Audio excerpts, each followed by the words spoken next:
안녕하세요. 오늘도 사연살롱을 찾아주셔서 감사합니다. 올해 60대로 진입하는 식당 하는 아줌마예요. 요즘 TV를 보면 깜짝깜짝 놀래요. 제 동년배인 60대 여자 연예인들이 마치 30대 정도로 보여서 말이죠. 전 지질이 궁상맞게 힘들게 살아오느라 제 얼굴엔 주름살이 자글자글 하거든요.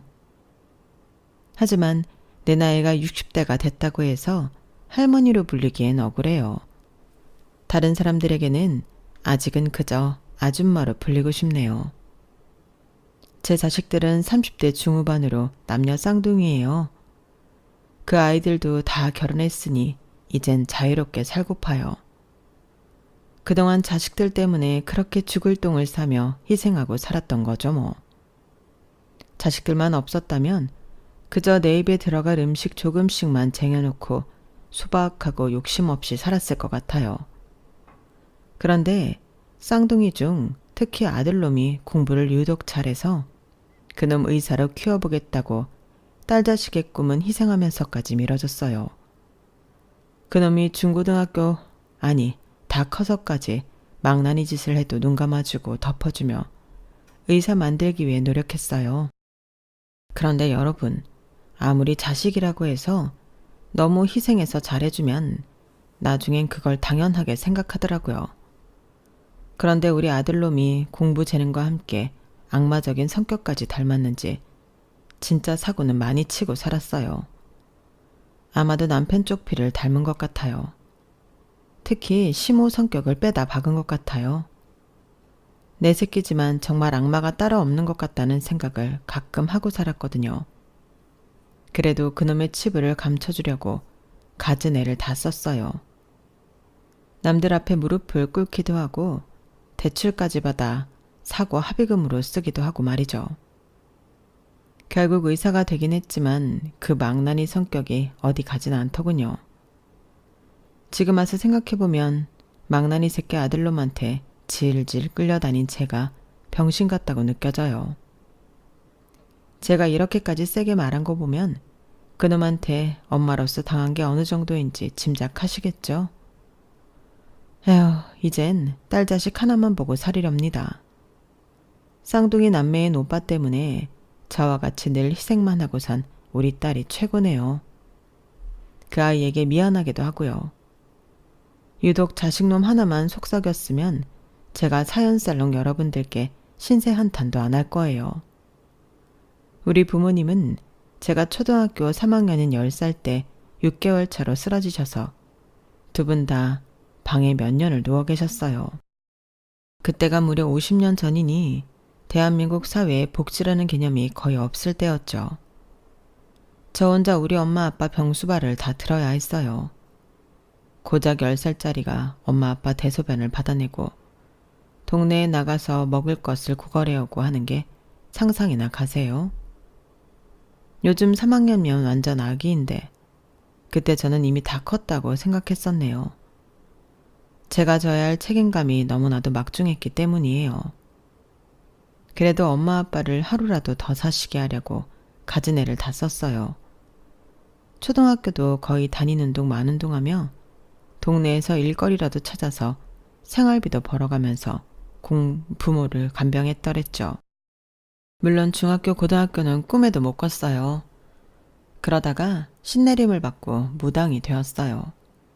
참으로 기구한 인생이죠. 그놈의 무당 노릇 때문에 몸도 무지하게 아팠네요. 신내림병이라는 게 진짜 있더라고요. 나중에 절 무당계로 입문하게 해준 보살님한테 들었는데 우리 엄마 아빠도 신내림을 강하게 부정해서 저렇게 알아놓은 거라고 하더군요. 그렇게 저는 20살이 되자마자 운명을 받아들이고 무당이 되어버렸어요. 더 이상 몸 여기저기 아프기 싫었거든요. 물론 나중에 다 때려치우고 식당 영업으로 직업을 바꾸긴 했지만 말이죠. 그 과정에서도 참 힘들었어요. 대강 여기까지만 들으셔도 제 인생이 얼마나 말 많고 탈 많았는지 짐작이 가시죠? 남편 없이 홀로 쌍둥이 키우며 살아온 제 팔자 이야기 좀 들어봐 주세요. 그럼 지금부터 시작할게요. 어렸을 때부터 저희 가족은 도시 빈민이었어요. 그래도 그땐 엄마 아빠가 건강하실 때라 외동딸로서 마음껏 어리광 부리고 살 수 있었죠.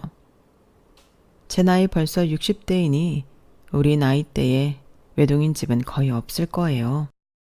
그만큼 우리 집은 너무 가난해서 더 이상 아이를 낳을 수 없었어요. 형제도 없고 하니 부모님 돌아가시고 나중에 무진장 외롭더라고요. 요즘 젊은 사람들은 선택적으로 아이 하나만 낳아 잘 기르자는 주의잖아요. 그런 거 보면 너무 안타까워요. 최소한 아이 둘이라도 낳으면 참 좋을 텐데 말이죠. 나름 열심히 사셨는데 우리 부모님은 돈 버는 수완이 없었던 것 같아요. 다람쥐 쳇바퀴 돌듯이 빈민 수준을 벗어나지 못하다가 일용직을 하던 아빠가 쓰러져 버리고 말았어요. 전 계속 학교에 다녀야 하니 오전엔 엄마가 아빠를 간병했어요. 학교 후엔 엄마와 바톤 터치를 하여 제가 간병하고 엄마는 돈 벌러 나가셨어요. 아무리 우리 아빠라도 남자 대소변 받아내며 닦아드리는 게 남사스럽기도 했어요. 하지만 몇 달 정도 지나니 간병 자체가 너무 힘들어 남사스럽고 뭐고 아무 생각도 안 들더라고요. 초등학교 3학년 10살 나이로 삶이 진짜 힘들다는 생각을 매 순간 했었어요. 그때 당시 중풍에 걸렸던 아빠는 상태가 많이 안 좋으셨어요. 밤에도 아빠가 고열이 날 때가 많아서 마음 편히 잘 수도 없었어요. 몇 개월 후 제대로 자지도 못하고 거의 24시간 움직여야 했던 엄마마저 쓰러지고 말았어요. 반신불수가 되었죠. 요즘 말로 하면 완전히 멘붕이었어요. 한 줄기 빛과 같이 의지하고 있었던 우리 엄마마저 쓰러지고 말다니 반신불수로 의식이 돌아온 엄마와 한참을 울었죠. 엄마는 제겐 너무 미안해하셨어요. 미안하다 성희야. 엄마 아빠가 우리 딸에게 너무 큰 짐이 되고 말았구나. 하늘도 참 무심하시지. 엄마로서 우리 외동딸을 잘 키우지는 못할지언정 맨날 고통만 주고. 엄마 아빠 그렇게 열심히 간병할 필요 없어 성희야. 때 되면 자연스레 가게 내버려 두거라.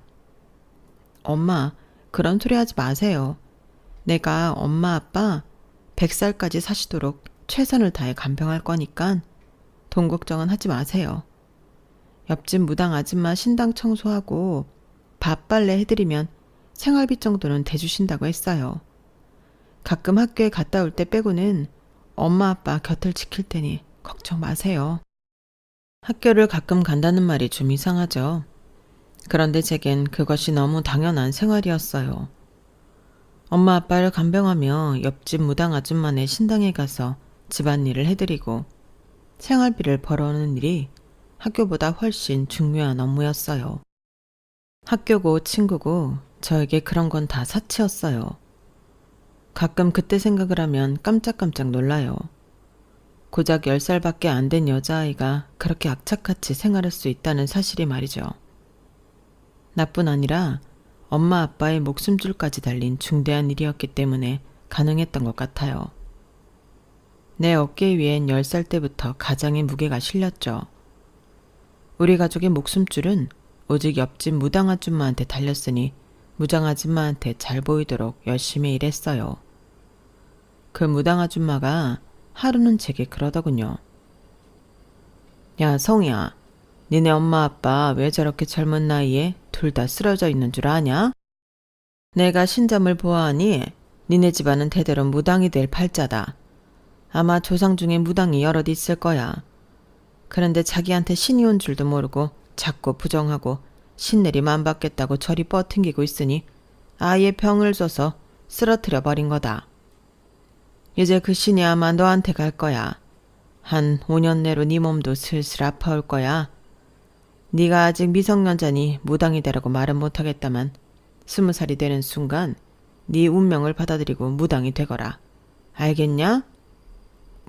무당이요? 제가요? 에이, 저 지금 아픈 곳 하나 없고 남의 인생을 맞추지도 못해요. 설마요. 설마가 사람 잡는다고 딱 20살이 되자 진짜로 몸 여기저기가 걷잡을 수 없이 아파오기 시작했어요. 처녀인 제가 하혈을 양동이째 해대니 너무 놀라 산부인과며 종합병원에도 여러 번 가봤지만 도무지 원인을 알 수 없었죠. 그때 당시 몇 년간 옆집에서 점집을 하던 무장아줌마는 이미 다른 곳으로 이사 갔던 터라 묻지 못했지만 그 아줌마 말이 떠올랐어요. 심란한 마음을 안고 원인도 모른 채 극심한 통증만 겪고 있던 나날들이 지속되었어요. 그러다가 큰 사고를 겪게 되었죠. 반지 앞방에서 아픈 엄마 아빠를 간병하며 계속 살았는데 연탄가스가 새어나온 거예요. 위층에 살던 주인 아주머니가 우리를 발견하여 세 가족 모두 응급실로 실려갔어요. 그나마 금방 깨어났던 저는 의식이 돌아오자 소리쳤어요. 나 말고 우리 엄마 아빠부터 살려야 해요. 의사 선생님들, 중풍으로 누워있는 우리 엄마 아빠 좀 살려주세요. 저는 젊으니까 괜찮아요. 의사 선생님은 일그러진 표정으로 내게 힘겹게 말했어요. 저 안타깝게도 김성희 씨 부모님은 두 분 다 돌아가셨습니다. 이미 병원에 도착했을 때 사후 경직돼 있었어요.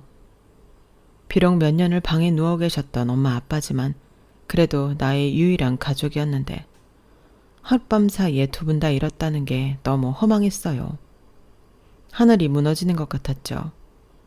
한동안 연탄가스 사고가 일어났던 차디찬 지하방에서 시체처럼 누워 있었어요. 아무것도 하기 싫었고 아무것도 먹고 싶지 않았어요. 그러다가 꿈에서 예전에 내게 무당이 되라고 했던 그 아줌마가 생각났어요. 전 수소문하여 옆집 무당 아줌마를 찾았고 신내림 굿을 받았어요. 이왕 하는 거 잘 해내고 싶어서 좋은 동네로 이사가서 근사하게 꾸며놓고 무당일을 하기 시작했어요. 정말 신기한 게 신점을 봐줄 때는 다른 사람에게 빙의가 되어 주저리 그 사람의 앞니를 쏟아내게 되더라고요. 진짜 무당이 될 팔자는 따로 있나 보다 라고 생각했죠. 그렇게 열과 성을 다해서 점을 보자 용하다며 입소문이 났고 그것이 꽤 잘 사는 동네였기에 여러 사모님들이 찾아왔어요. 하루는 어떤 돈 많아 보이는 중년의 아줌마가 자기 아들이라며 고3짜리 까까머리 남학생을 데려왔더군요. 저와 1살 차이였는데 어찌나 어려 보이던지 참 귀여운 남학생이었어요. 그 남학생의 진로에 대해 이리저리 점쳐졌어요.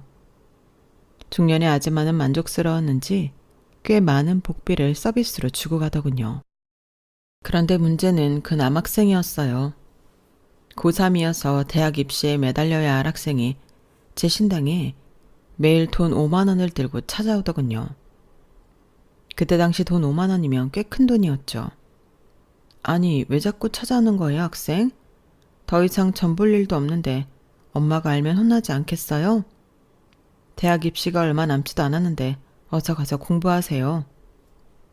성희 씨, 우리 1살 차이밖에 안 냈는데 날 이렇게 취급할 거예요? 나도 이제 몇 달 뒤면 성인이라고요. 내가 왜 이렇게 맨날 신당에 찾아오겠어요? 다 성희 씨한테 마음이 있으니까 이런 거 아니겠어요? 좋아요. 일단 몇 달 뒤 20살이 되면 정식으로 사귀자고 말할 테니 그때까지 혹시나 남자친구라도 사귀지 말고 꼭 기다려요. 알았죠? 참으로 당돌한 소년이었어요. 내 이름은 또 어떻게 알았는지 꼬박꼬박 성희 씨라고 불렀어요. 그 상황이 귀엽고 웃기면서도 가슴이 콩닥거렸어요. 그날 밤은 자려고 누웠는데도 잠이 안 오더군요. 실제로 몇 달 뒤 본인이 원하는 대학에 간 그 남학생은 대학생이 되어 날 다시 찾아왔어요. 이번엔 정식으로 데이트 신청을 하더군요. 누나라고 부르진 않을 거예요. 뭐 몇 달 차이밖에 안 날 테니깐. 데이트 코스 짜왔으니까 나만 따라와요. 나 돈 많아요. 돈 걱정은 말고요.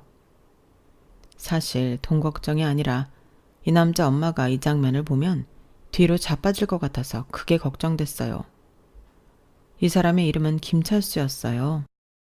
고3 때 볼 때와 어엿한 대학생이 되어 볼 때와는 느낌이 달랐어요. 그래도 부잣집 도련님과 무당일 하는 내가 어울리진 않는다고 생각했죠. 난 가진 것 없는 무당인데 괜찮겠어요? 엄마 아빠 다 돌아가시고 학교는 국민학교 나온 게 다예요. 중고등학교는 문턱도 못 밟아봤고요. 그까짓 게 다 무슨 소용이에요. 그저 사람 대 사람이 만나는 건데요. 처음 본 순간부터 내 여자다 싶었어요. 일단 사귀어봐요, 우리.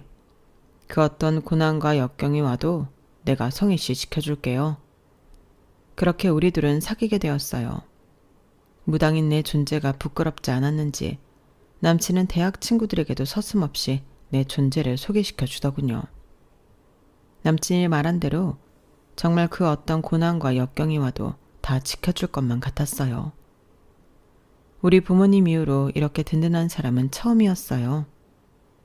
남친만 믿고 군대 3년까지 다 기다려줬어요. 무당일을 하다 보면 내 또래의 다른 남자 만날 기회도 거의 없었기에 묵묵히 일만 하며 남친을 기다렸어요. 어느덧 제 나이 20대 중반이 되고 남친이 제대해서 대학에 복학했을 때 일이 벌어지고 말았어요. 우리 사이에 아이가 생겨버린 거죠. 처음엔 몰랐는데 병원 검진을 받아보니 심지어 쌍둥이였어요. 남친은 기뻐하면서도 좀 곤란한 표정을 지으며 자기 부모님께 이야기해보겠다고 하더군요. 100% 행복한 표정을 짓지 못하는 남친의 모습을 보며 조금 불안해졌어요. 아니나 다를까 바로 다음 날 신당으로 남친 엄마가 찾아왔어요. 야 이년아, 선무당이 사람 잡는다고 네가 우리 아들 앞길을 막아? 그런다고 내가 순순히 널 내 며느리로 받아들일 것 같아? 절대 안 되지. 우리 가문이 어떤 가문인데 감히 무당 따위가 똥물을 뿌리려고 해. 내가 죽기 전엔 절대 용납 못하지. 암? 이런 말을 짓거리며 남친 엄마는 내 신당을 웬 야구방망이로 다 부수기 시작했어요. 저도 가만히 있을 수만은 없었기에 남친 엄마를 필사적으로 막았어요. 어머님, 이곳은 내 전 재산이나 마찬가지인 곳이에요. 신성한 곳이라고요. 제발 그만하세요. 당장 경찰 부르겠어요? 전 경찰을 불렀고 남친 엄마는 연행대 같지만 무전유죄, 유전무죄라고 돈 많은 사모님이다 보니 바로 풀려났어요. 남친까지 나서서 제게 사과를 했어요. 성희야, 우리 엄마가 한 행동은 내가 사과할게. 내 아이까지 가진 마당에 나 너와 결혼할 거니까 우리 먼 곳으로 함께 떠나자. 전 남친을 믿고 이곳 생활을 정리하고 따라 나섰어요. 우리 외딴 섬으로 들어가 함께 살기 시작했죠. 그곳에서도 무당일을 조금씩 하면서 돈을 벌었어요. 저야 가난한 생활에 익숙했으니 별로 어려움이 없었지만 부잣집 도련님으로 한평생 자라온 남친은 모든 게 다 힘겨워 보이더군요. 한 달쯤 지났을까? 편지 한 장 남겨두고 남친은 홀로 서울로 가버렸어요. 편지의 내용은 이랬어요. 성희야, 정말 미안하다. 너를 너무 사랑하지만 더는 이런 생활 못하겠다. 전화해봤는데 부모님이 너와 진짜 결혼하면 아무런 재산도 물려주지 않고 호적에서 파겠다고 난리야. 내가 마련되는 대로 우리 쌍둥이 아이들 태어나면 쓸 수 있게끔 현금은 붙여줄게. 우리 집안은 일본으로 이민 갈 생각이야. 나도 함께 떠날 것 같아. 우리가 운명이라면 언젠간 다시 만나겠지. 평생 너에게 미안해하며 살아갈게. 우리 아이들 잘 키워줘. 정말 죽을 죄를 졌다. 이 편지를 읽고는 제가 눈물을 펑펑 흘렸을까요? 전혀 아니에요. 오히려 마음이 아주 차갑게 식는 느낌이 들었어요. 내 뱃속에서 자라고 있는 쌍둥이 아이들을 평생 내 힘으로 키워내야겠다는 여전사 같은 마음이 들었어요. 전 그날부로 섬에서의 생활을 정리하고 다시금 살고 있던 서울로 향했어요. 그곳이 학군지였고 꽤 잘 사는 동네였기에 우리 아이들 교육시키며 키우기 좋은 곳이라 생각했거든요.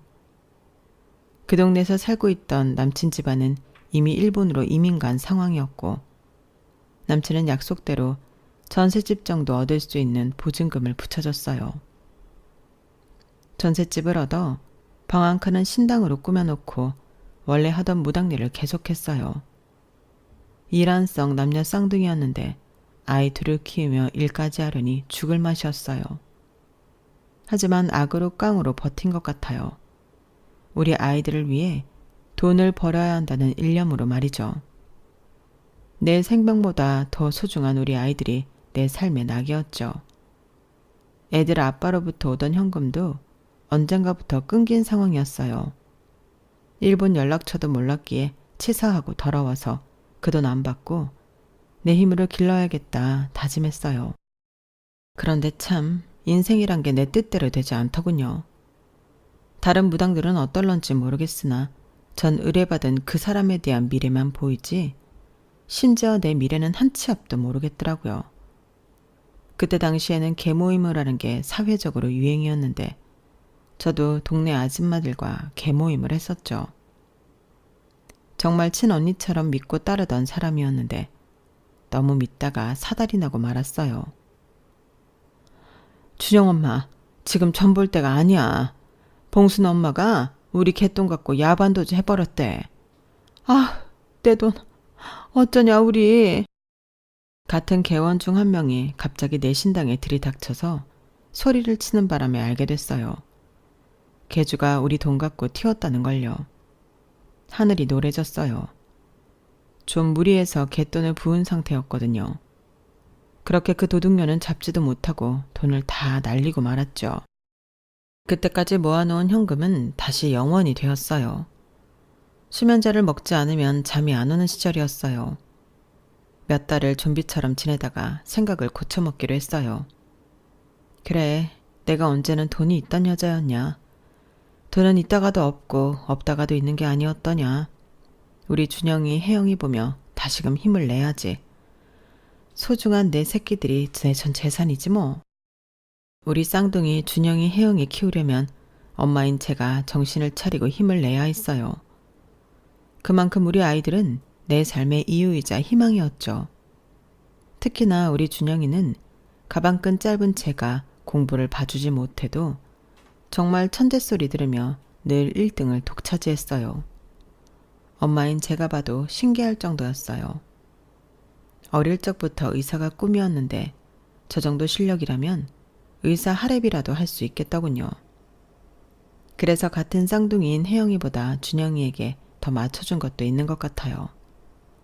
한 가지 안타까운 것은 공부 잘하는 준영이를 너무 대접해주며 키우다 보니 아이가 자기 중심적으로 변해버린 거예요. 공부 빼고는 사실 준영이의 학교, 가정에서의 생활은 개판이었어요.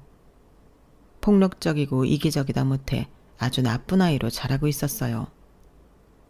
준영이로 인해 별의별 일이 다 있었죠.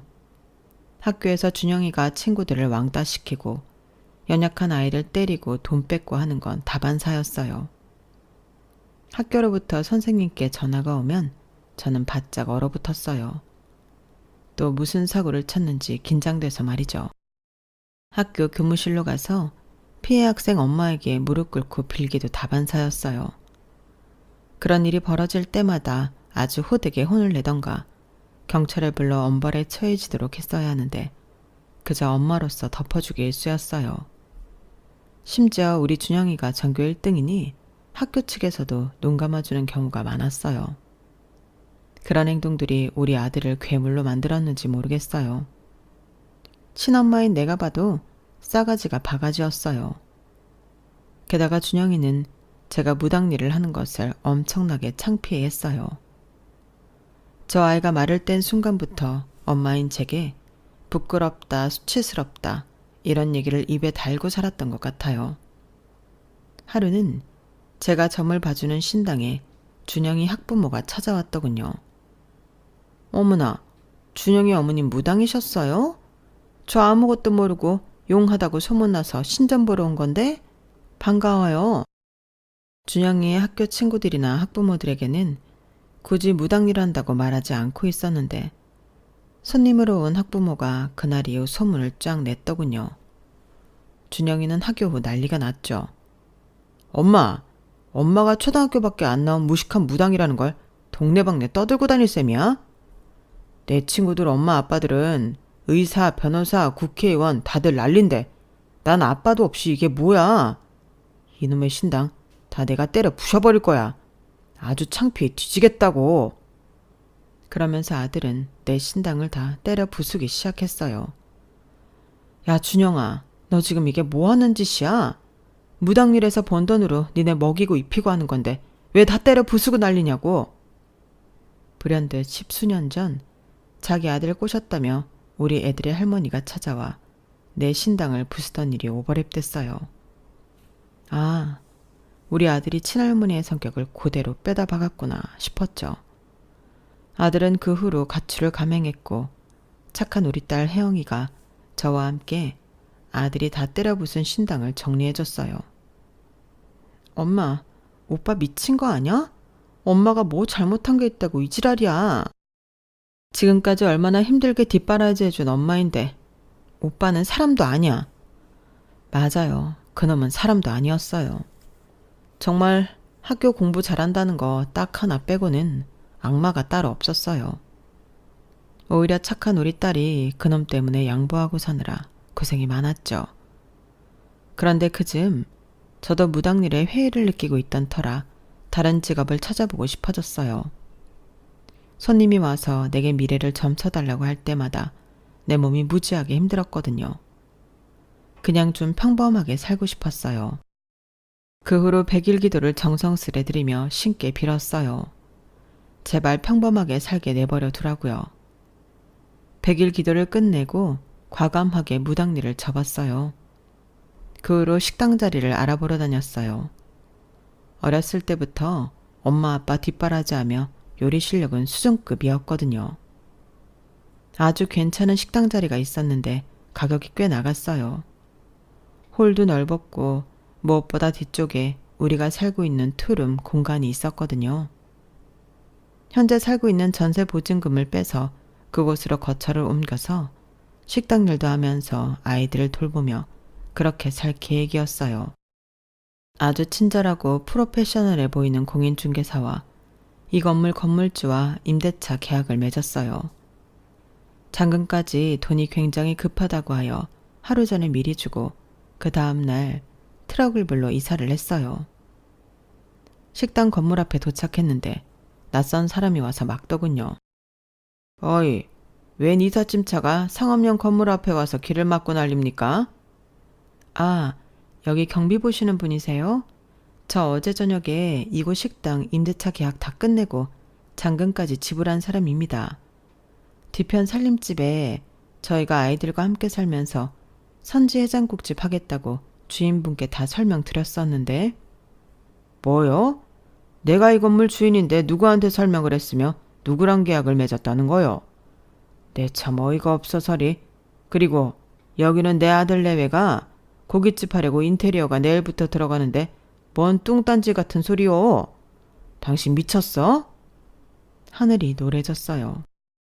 사지가 부들부들 떨렸죠. 당장 나와 어제 저녁에 계약했던 사람들한테 전화를 해봤지만 없는 번호라고 나오더군요. 경찰에 신고했어요. 하지만 우리나라 경찰들은 못 잡는 건지 안 잡는 건지 사기꾼들을 끝내 잡지 못하더군요. 우리가 살던 집 전세 보증금까지 해서 모든 돈이 공중분해 돼버렸어요. 심지어 대출까지 받은 것이 헛것이 돼버렸죠. 길거리에서 미친년처럼 울부짖으며 땅을 치고 후회했어요. 송충이는 술잎을 먹으랬다고 하늘이 점지해준 직업인 무당일이나 계속할 것이지 괜히 경험도 없는 식당 영업을 해보겠다며 나섰는지 후회가 막심했죠. 당장 저와 우리 아이들은 길거리에 나 앉았어요. 근처에 있던 종교시설에서 우리 사정을 딱하게 여기고 잠시 잠을 잘 수 있는 공간을 빌려주셨죠. 그때가 우리 아이들 고등학생 때였는데 절대 자퇴만은 시킬 수 없었어요. 온갖 터드렛 일을 몇 개씩 하며 어떻게든 뒷바라지를 했고 고등학교는 졸업을 시켰어요. 우리 아들의 집중력은 대단했어요. 그 정신없는 와중에서도 공부를 열심히 해서 결국 지방대 의대에 합격했죠. 의대 기숙사로 들어가면서 제게 야멸차게 말했어요. 엄마, 돈 없고 보잘것없는 엄마라도 공부 잘하는 아들에 대한 의무는 다 해야지. 앞으로 의대 등록금이 엄청나게 비쌀 거야. 내가 알바한다고 충당되는 수준이 아닐 거란 말이지. 혜영이 자녀는 공부로는 꽝인 거 다 아시죠? 쟤를 밀어줄 바엔 성공이 확실한 자식을 밀어주는 게 낫지 않겠어요? 그러니 괜히 멍청한 혜영이 대학 보낸다고 돈 버리지 마시고 내 대학 등록금에 보태주세요. 알았죠? 듣고 있던 저와 우리 딸 혜영이는 정말 황당했어요. 혜영이도 울부짖으며 지 쌍둥이 오빠에게 소리쳤어요. 야, 이 미친놈아. 네가 오빠라서 나한테 잘해준 게 뭐가 있다고 똥물을 뿌리고 나가냐? 공부만 잘하면 다냐? 이 사이코 같으니라고. 난 우리 엄마 힘들게 하지 않으려고 대학 안 가고 바로 취업해서 돈 벌 거다. 너도 이제 성인이 됐으니 네 등록금은 네가 알아서 해. 그 뒤로 준영이는 거의 집에 오지 않고 학교에서만 지내며 연락을 끊다시피 했어요. 물론 돈이 필요할 때만 연락해서 돈을 뜯어가곤 했죠. 그럴 때면 정말 죽는 소리를 다 하더군요. 엄마, 나 이번에 등록금 안 대주면 진짜 의대 퇴학당할지도 몰라요. 그러니 집에 있는 돈 다 보내주세요. 내가 의대에 합격하기까지 얼마나 힘들게 공부했는지 엄마 다 알죠. 의사가 되면 엄마 호강시켜 드릴 테니 최대한 집에 있는 현금 다 붙여주세요. 네? 꼭 호강을 받겠다는 건 아니었지만 최대한 지원해 주려고 노력했어요. 혜영이는 본인 뜻에 따라 고등학교만 졸업하고 중소기업 격리직으로 들어가 악착같이 월급을 모았어요. 내 딸이지만 정말 야무진 아가씨였죠. 성격도 착하고 얼굴도 예쁜 우리 딸 혜영이는 중소기업에서 동료와 눈이 맞아 결혼을 하게 되었어요.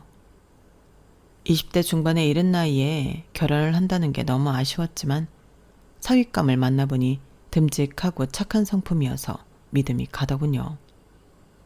상견례까지 다 마치고 청첩장을 주러 아들을 찾아갔어요. 아들에게 전화를 해도 도통받지 않고 연락도 안 되니 할 수 없이 지방의대까지 찾아간 거죠. 저도 참 무심한 게 워낙 힘들게 살다 보니 아들을 만나러 갈 때 조금이라도 꾸미고 가야 한다는 생각 자체를 못했어요. 그래서 늘 입던 몸빼바지에 거적대기를 입고 갔죠.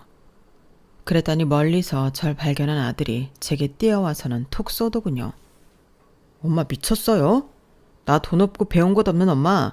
창피해서 그냥 친구들한테 부모 없다고 말했는데 왜 여기까지 찾아온 거예요? 이 거짓꼬르라고 말이죠. 아, 쪽팔려. 뭐? 너 오랜만에 본 엄마한테 그게 무슨 말버릇이냐? 옛날부터 넌 정말 진절머리나게 싸가지 없었어. 내가 지금까지 네 의대 등록금 대준 거, 학원비 대준 거 다 토해내라 이놈아. 앞으로 너한테 돈 줄 일은 없을 거다. 돈 얘기를 꺼냈더니 그제서야 아들놈은 제게 무릎 꿇고 싹싹 빌었어요.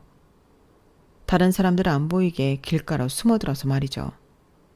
그때 우리 아들과 인연을 끊었어야 했는데 엄마라는 존재가 되니 그게 참 어렵더군요.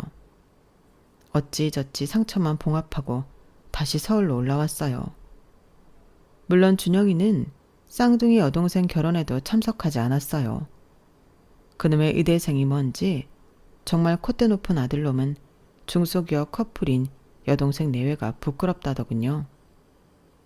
아들, 딸들이 모두 출가 외인이 되니 저 혼자 대출받아서 아주 조그만 식당을 경영하게 됐어요. 지금까지 남 밑에서 일하다가 처음 식당 사장이 되니 코딱지만한 사업장도 그렇게나 좋더라고요. 식당 뒤편 부엌에 있는 쪽방에서 저 혼자 조촐하게 살았어요. 저의 외로움을 알고는 우리 딸은 사위와 손주들까지 데려와서 제 일을 돕곤 했어요. 정말 딸이 최고라고 느꼈어요. 혜영이를 안 낳았으면 어쩔 뻔했나 싶더라고요. 아들 준영이도 의대를 다 졸업하고는 본격적으로 의사 생활을 시작했어요. 지가 직접 꽤 많은 돈을 벌다 보니 진짜 연락을 안 하더라고요. 거의 연을 끊다시피 했어요. 그러기를 몇 년 후 아들에게서 전화가 왔어요. 아주 일방적인 통보였어요. 엄마, 나 결혼해. 강남 살면서 호텔 사업 크게 하는 집안 딸이야. 케이스 장난 아니라고. 나이트에서 만났고 이미 여친 뱃속에 내 아이가 자라고 있어요. 하룻밤 치렀는데 그렇게 됐네요. 엄마도 옛날에 우리 먼저 갖고 살림 치렀다고 했었잖아요. 돈만 많으면 됐지 뭘. 어쨌든 알고는 있으라고 전화한 거야. 뭐? 어디서 어떻게 결혼하는데? 돈만 있으면 다야? 착한 여자인 거야? 믿을 만한 집안인 거냐고. 대체 어떤 여자랑 결혼하는지 엄마한테 한번 선보여야 하는 거 아니야? 청첩장은 찍었고? 엄마, 제발 플리즈 스탑. 이렇게 말이 안 통해서야. 무식한 엄마랑 대화 나누기 참 힘드네. 신부될 여자한테 최대한 내 얘기는 안 했어. 혹시나 우리 집 배경 알면 도망갈까봐. 엄마, 나 이 결혼 꼭 성사시켜야 해. 나도 강남 고급 아파트에서 살면서 넓은 병원 개원에서 잘 먹고 잘 살고 싶다고. 예식장이고 뭐고 나 식당하는 엄마 쪽팔려서 그냥 부모 없다고 하는 게 나을 것 같아. 내가 결혼한다는 사실 알려드리는 것만으로도 고마운 줄 아세요. 차라리 혼주석 비워놓고 결혼할 테니까 웨딩홀은 찾아도 오지 말라고요. 아들은 일방적으로 전화를 끊어버렸어요. 나이트에서 원나잇으로 만난 여자와 결혼을 하겠다니. 그런데 어쨌든 혼전 임신을 했다니까 아이의 행복을 위해서라도 결혼을 잘 치르기만을 바랄 뿐이었어요. 우리 딸에게도 준영이가 연락은 했더군요. 딸내미를 통해 예식장과 시간을 다 알아놓고 있었어요. 갈까 말까 망설이면서 말이죠. 그런데 갑작스레 제게 엄청난 일이 생겼어요. 그날도 여느 때처럼 식당 마감을 위해 열심히 청소하고 있는데 양복 입은 남자가 서류 가방을 들고 들어오더군요. 안녕하십니까? 여기 김성희 님이 운영하시는 식당 맞죠? 김성희 여사님 되시나요? 네, 제가 김성희인데 혹시 무슨 일이시죠? 거두절미하고 본론부터 말씀드리겠습니다. 저는 김철수 님의 한국 변호사인데요. 유언장 내용 알려드리러 왔습니다. 증거 능력을 확실히 하기 위해 영상까지 직접 남기셨습니다. 벌써 5년 전 일이네요. 참고로 김철수 사장님은 며칠 전에 사고로 돌아가셨습니다. 일본인 여성과 결혼을 하셨다가 얼마 안 가 이혼하셨어요. 두 분 슬하에 자녀는 없으셨습니다. 일단 영상 한번 확인하시죠.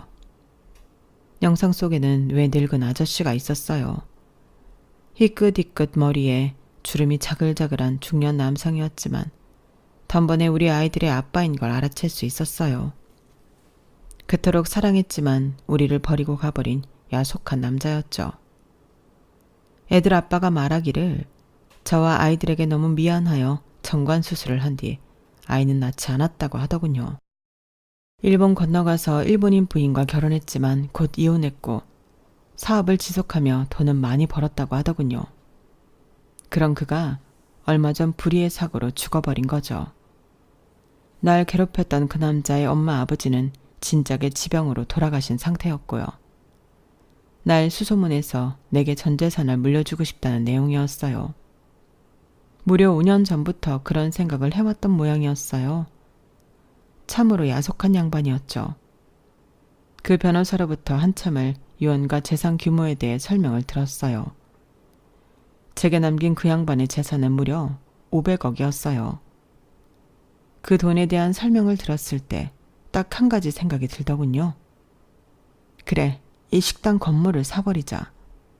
그런데 재미있는 사실은 그때 마지막 손님으로 이 근처 언론사에 근무하던 기자가 한 명 있었는데 이 내용을 모두 다 듣고 있었던 거예요. 그 후로 그 기자의 끈질긴 취재가 시작되었어요. 내가 무슨 연예인도 아닌데 500억 벼락부자가 되자 그 내용이 흥미로웠나 봐요. 결국 제 얼굴을 모자이크 처리한다는 조건으로 인터뷰에 응했어요. 그런데 그 내용이 매스컴에 흘러나오면서 절 아는 사람들은 저인 줄 단번에 알아채더라고요. 일일이 해명하느라 진땀을 뺐죠. 다른 사람에게는 해명을 했지만 정작 우리 아이들에게는 굳이 말하지 않았어요. 그리고 내 아들 준영이의 결혼식에 다가왔어요. 그때까지도 갈까 말까 매우 망설이다가 아들을 마지막으로 본다는 심정으로 곱게 단장을 하고 결혼식장으로 향했어요. 결혼식 하는 것만 보고 아들과 연을 끊을 생각이었거든요. 왠지 아들이 내 재산에 대해 알게 되면 그 늑대 같은 놈 성격상 다 뺏어가 버릴 것만 같은 공포감이 들었죠. 아들에 대해 이런 감정이 들기까지 한다면 더 이상 인연을 이어갈 필요가 없는 거겠죠. 저에겐 예쁜 딸아이의 가족들이 있으니 자식은 그 아이들만 있는 것으로 생각하고 살면 된다고 다짐했어요. 막상 아들을 마지막으로 본다고 생각하니 눈물이 흐르더군요. 결혼식장에 들어가는 순간 턱시도를 입은 아들이 핸드폰을 들고 마구 뛰어와서 내게 영상을 보여줬어요. 제가 모자이크되어 인터뷰한 영상이었어요. 엄마, 이거 엄마 맞죠? 엄마네 식당 맞잖아요. 모자이크 한다고 내가 모를 줄 알았어요? 우리 아빠가 부자라고 했잖아요. 우리 아빠 죽은 거예요? 그래서 그 유산을 다 엄마 앞으로 준 거예요? 내 몫은요? 나한테 콩고물 좀 떨어지는 거 있죠?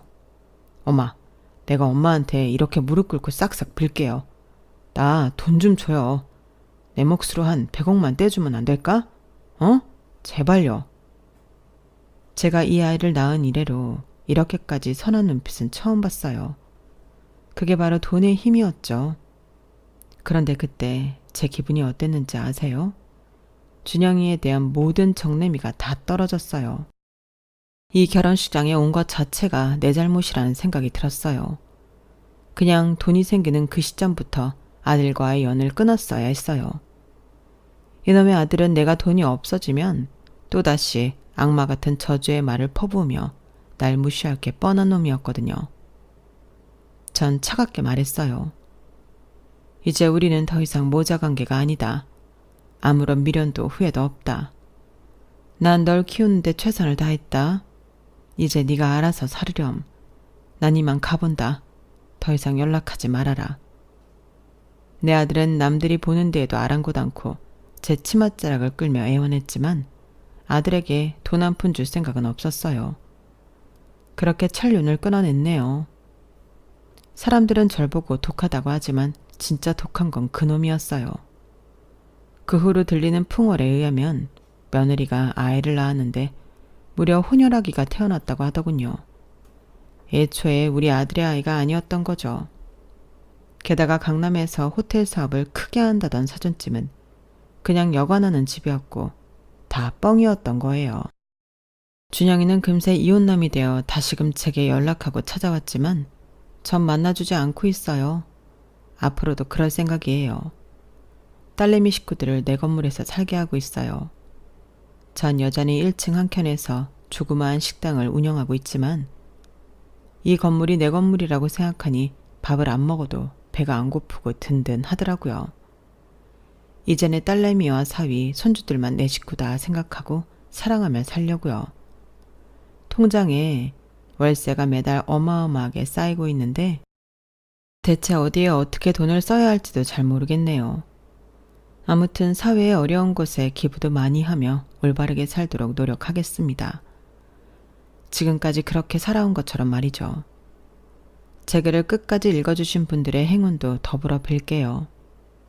전직 무당이었던 제 신발이 아직 먹힌다면 신께서 여러분들께 행운의 기운을 팍팍 불어넣어 주실 거예요. 모두들 행복하시고 건강하세요. 여러분, 사연 댓글에 응원과 현명한 조언 부탁드려요. 좋아요와 구독은 저에게 큰 힘이 됩니다. 오늘도 좋은 일 가득하세요.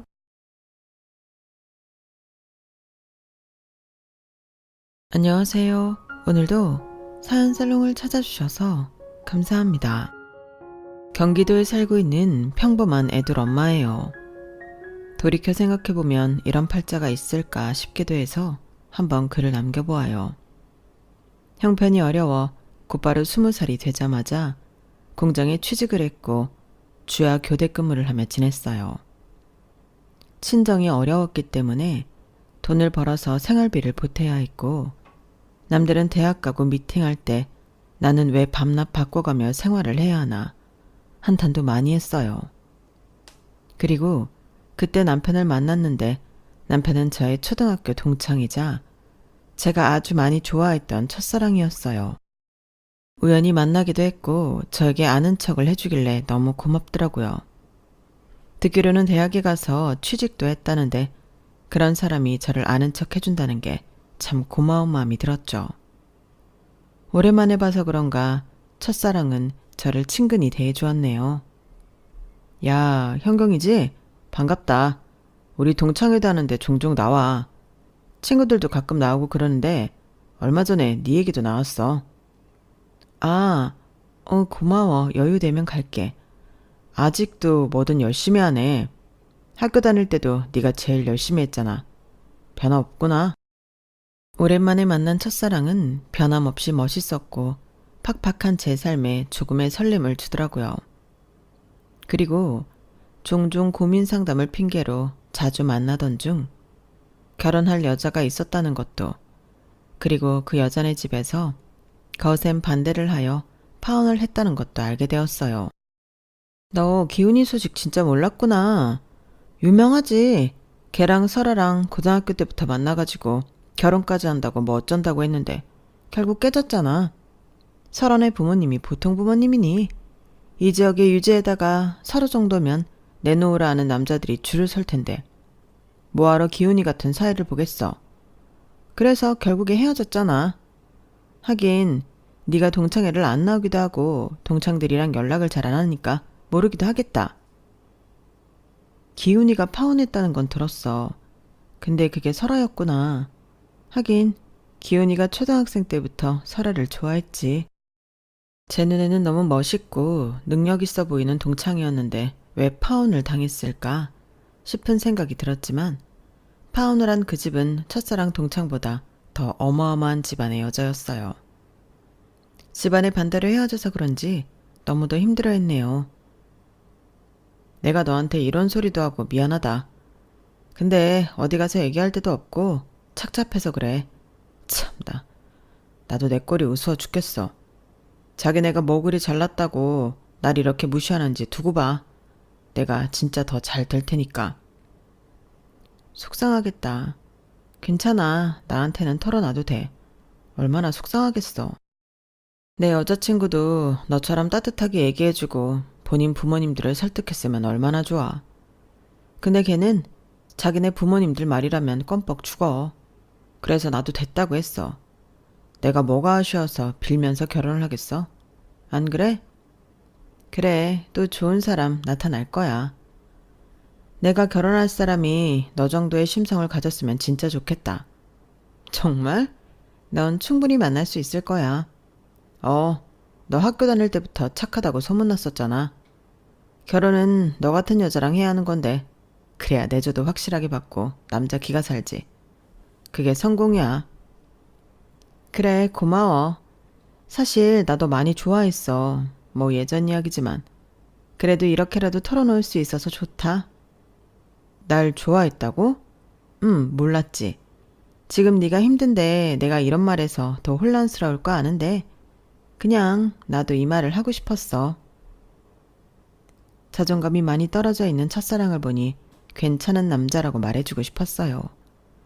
그렇게 고백을 하게 되었고 마음이 힘든 첫사랑은 저에게 감동을 받았는지 저와 만나보고 싶다는 말을 하였어요.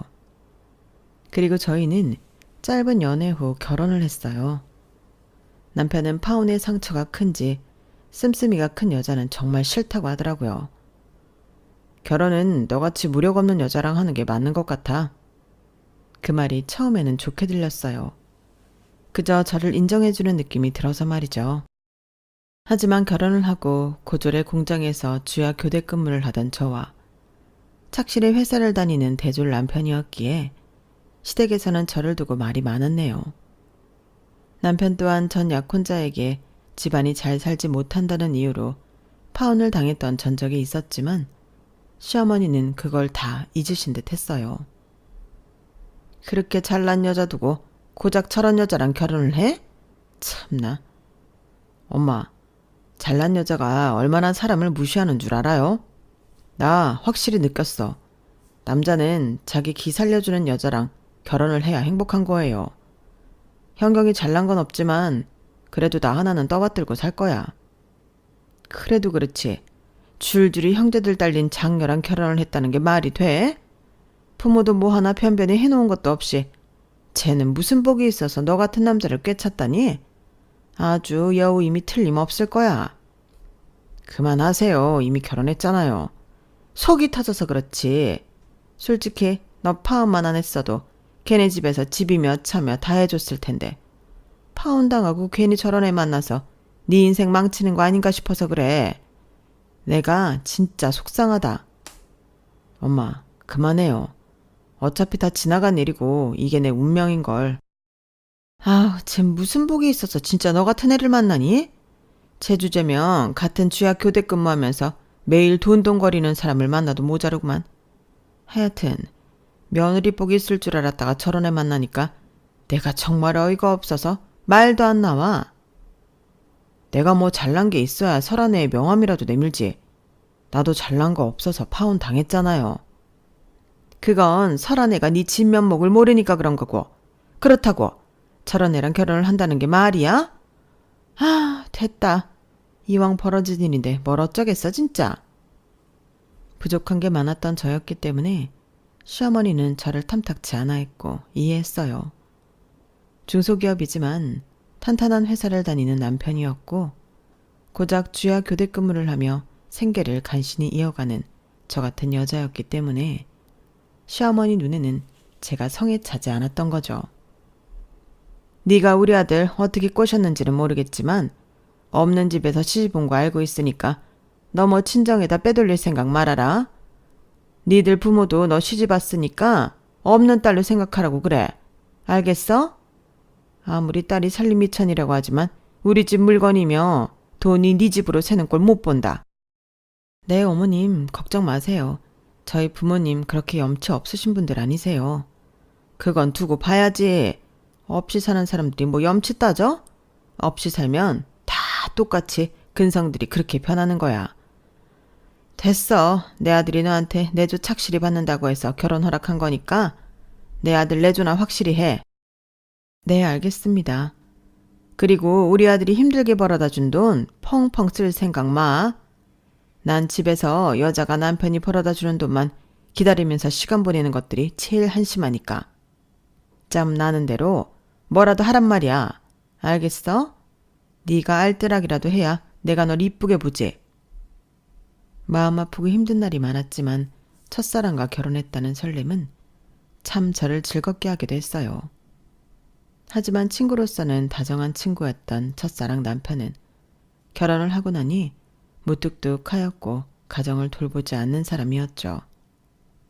그리고 저를 제일 만만히 여기는 사람이기도 했네요.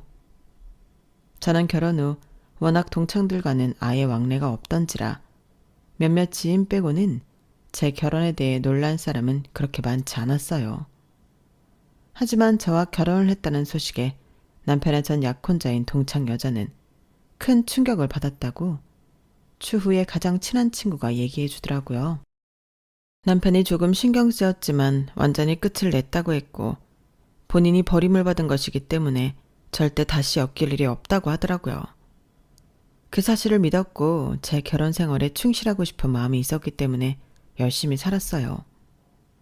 남편은 그래도 결혼한 지 1, 2년, 신혼 때는 나름 다정한 모습도 있었지만 세월이 지나가니 남편은 정말 남의 편이었어요. 여보, 희상이 오니까 기저귀 좀 갈아줘. 나한테 이런 거 시키냐? 네가 집에서 하는 일이 뭐가 있다고 이런 거 시켜. 그리고 청기저귀 쓰라니까 무슨 일회용 기저귀를 쓰고 있어. 나 손에 똥독을 났잖아. 그래서 당분간만 일회용 쓰는 거야. 집에서 노느라 남편이 벌어다 주는 돈이 우습지? 그때 내가 너 같은 애랑 결혼하는 게 아니었어. 능력 좀 봤어야 하는데 진짜 외벌이 힘들어 죽겠다. 엄마가 반대했을 때 알아봤어야 했는데 처가가 든든해서 뭐 자영업을 차려줄 정도가 되나 아니면 아내가 훌륭해서 맞벌이로 내 부담을 덜어주기를 하나. 진짜 넌 요즘 여자로서 빵점이야. 내 등골만 빼먹지. 무슨 말을 그렇게 해. 그리고 내가 놀아? 나 새벽에 우유 배달 갔다가 하루 종일 애 둘 보는데 이건 뭐 쉬운 줄 알아? 당신은 아침에 일어나서 회사 갔다가 집에 오면 끝이지? 나는 연년생 애들 보면서 하루 종일 시달려. 알아? 내가 나 위해서 이러고 살아? 당신이랑 그래도 낳은 우리 아이들이니까 책임지고 하는 거잖아. 당신이 하도 돈으로 죽는 소리 하니까 새벽에 우유 배달도 하고. 그깟 거 얼마나 한다고. 애들 어린이집 가면 당장 취직해. 나 진짜 왜 이러고 살아야 하는지 모르겠다. 인생에 낙이 없어. 남편은 비수가 꽂히는 말을 아무렇지 않게 됐어요. 혼자였다면 버티지 못했을 말들이 있었지만 그때는 연년생 자식들이 둘이나 있었고 제가 무너지면 안 됐기에 섭섭해도 꾹꾹 눌러 담았네요. 하지만 커가는 아이들한테 제가 못해주는 부분이 왜 이렇게 미안한지 아이들이 저처럼 자랄까봐 두려운 마음이 들더라고요. 엄마, 나 태권도 다니고 싶은데 왜 나는 못 다녀? 옆집 형아랑 아랫집도 다니잖아. 아직 어려서 안 된다고 했잖아. 나중에 얘기하자. 나보다 어린애들도 다닌단 말이야. 보내줘. 우리 집은 맨날 다 안 된다고 그래. 그게 아니라 엄마가 조금만 더 여유가 생기면 보내줄게. 지금은 조금 보내주기가 힘들어. 응? 희상이 엄마가 돈가스 튀겨줄게. 아, 싫어. 나도 태권도 보내줘. 아이가 하고 싶어하는 걸 해주지 못할 때의 자괴감은 정말 상상할 수 없었어요. 여보, 희상이가 몇 달 전부터 태권도 다니고 싶다고 노래를 부르는데 우리 희상이만 태권도 하나 끊어줄까? 남편이 돈 쓰는 걸 너무나도 싫어해서 이런 말들이 조심스러웠지만 그래도 아들들이 하고 싶다고 하는 것은 꼭 해주고 싶은 마음이었어요. 그날도 퇴근하고 돌아온 남편을 붙잡고 간곡히 이야기를 했는데 역시나 돌아오는 대답은 정말 차가웠어요. 팔자 좋다. 태권도? 너 내가 회사에서 얼마짜리 밥 먹는 줄 알아? 나 혼자 특식 못 먹고 맨날 일반 밥 먹는데 불쌍하지도 않냐? 네 애는 안타깝고 서방은 아침에 나가서 저녁까지 일하고 오는데 괜찮아? 그딴 소리 할 거면 말도 꺼내지 마.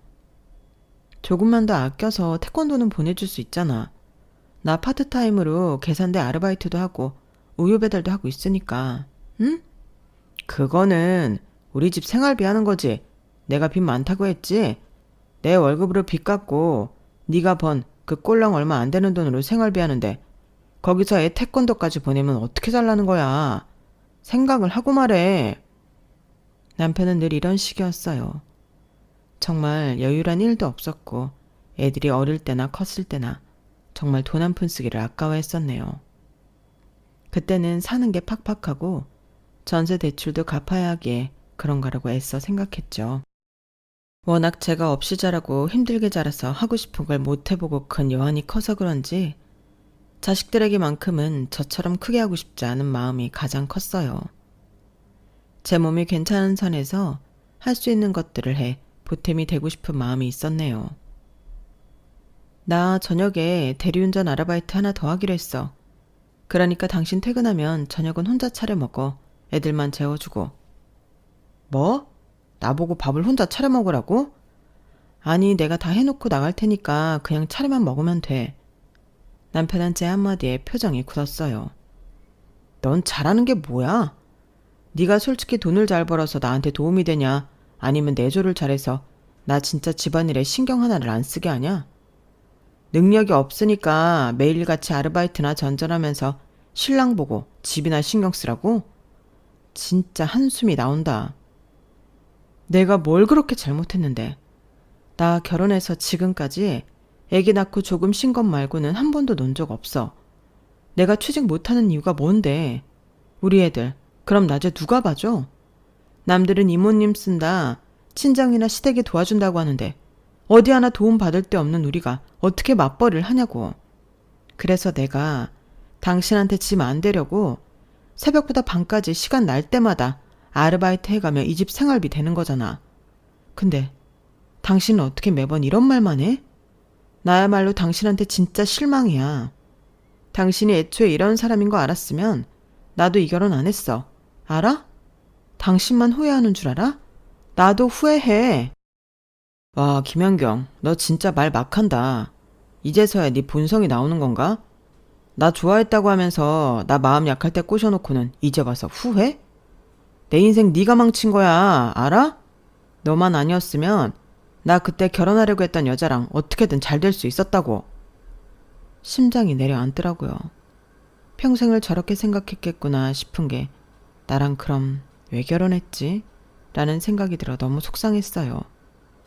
하지만 그런 감정에 빠져들어 사사롭게 연민에 빠져 있을 때가 아니었기 때문에 저 역시 악다구니를 썼었네요. 결혼은 당신이 하자고 한 거야. 이제라도 물러 그럼. 너 뭐 믿고 그러냐? 네 학벌에, 네 능력에 이혼까지 하면 어쩌려고 그래? 처음 보는 저의 모습에 아이들은 그 자리에서 울음을 터뜨리더라고요. 애들 울음소리에 정신이 차려지고 있었죠. 아니야 얘들아 미안해. 아빠랑 조금 다툰 거야. 그러니까 울지 말고 방으로 들어가. 애들 앞에서는 창피한가 보지? 나도 너 때문에 되는 일 없어서 짜증나니까 당분간 회사 기숙사에서 먹고 자고 할 거야. 이 말을 끝으로 남편은 근 3주간을 집에 들어오지 않았고 회사 기숙사에서 먹고 자고 출근을 하였어요. 어쩔 수 없이 제가 먼저 사과를 청하고 끝난 싸움이었죠. 그러니까 집에서 큰 소리 내지 마. 어차피 네가 사과할 거 왜 큰 소리 내냐?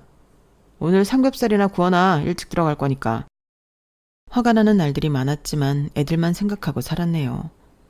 제가 결핍이 많아서 그런지 애들한테는 원하는 걸 뭐든 다 해주고 싶었고 뭐든지 경험을 해봐야 밖에 나가야 주눅이 들지 않는다는 것도 알았거든요. 남편은 아이들 교육에 1원 한 장 보태주지 않는 사람이었기에 애들을 학교 보내고 나면 아침부터 저녁까지 이곳저곳 아르바이트를 하며 아이들을 공부시켰어요. 여성 엄마는 아니었지만 아이들이 하고자 하는 건 시켜주고 싶었거든요. 다행히 아이들은 제가 돈을 힘들게 벌어 학원을 보내주는 것을 알아서 그런지 정말 열심히 하더라고요. 그리고 저는 정말 아이들이 커가는 동안 제 시간이 없는 삶을 살았어요. 하지만 남편은 형편이 어렵다 하면서도 본인 여가 생활을 즐겼고 어디 모임이 있다 하면 빠지지 않았어요. 나 동창회 가니까 그때 백화점에서 산 코트 있지? 그거 드라이 맡겨놔. 오랜만에 동창회에 간다는 남편이었기에 저 역시 정말 오랜만이지만 친구들 얼굴을 보고 싶더라고요. 가장 친한 친구 몇 명도 먹고 사느라 바빠 못 봤던 터라 내심 남편에게 이야기를 넌지시 꺼내보았어요. 하지만 제 이야기가 떨어지기 무섭게 정색을 하는 남편이었네요. 나도 가볼까? 오랜만에 애들도 보고 싶고 친구들도 생각나네.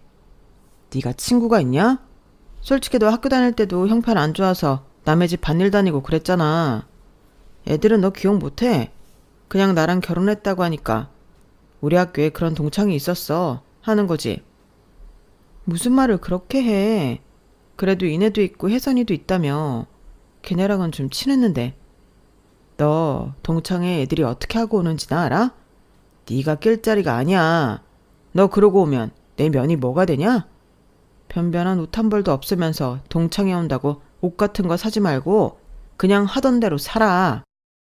동창회에 한 번쯤 가고 싶은 저에게 또다시 남편은 상처를 주더군요. 사실 저도 내심 그냥 꺼내본 말이지만 막상 남편에게 저런 말을 들으니 섭섭하긴 했어요. 그럼에도 남편은 웃으며 보내주었지만 말이죠. 그리고 한참 시간이 흘렀을까? 같은 아파트 아주머니가 저에게 제안을 하나 하시더라고요. 희성 엄마, 이리 좀 와봐. 밤낮 아르바이트 하면서 힘들잖아. 혹시 나랑 같이 보험 설계사 안 할래? 네? 보험 설계요? 그래.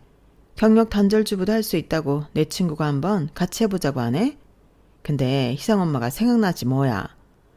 내가 희성 엄마 열심히 사는 거 하루 이틀 봐? 이거만 잘하면 진짜 억대 연봉이래.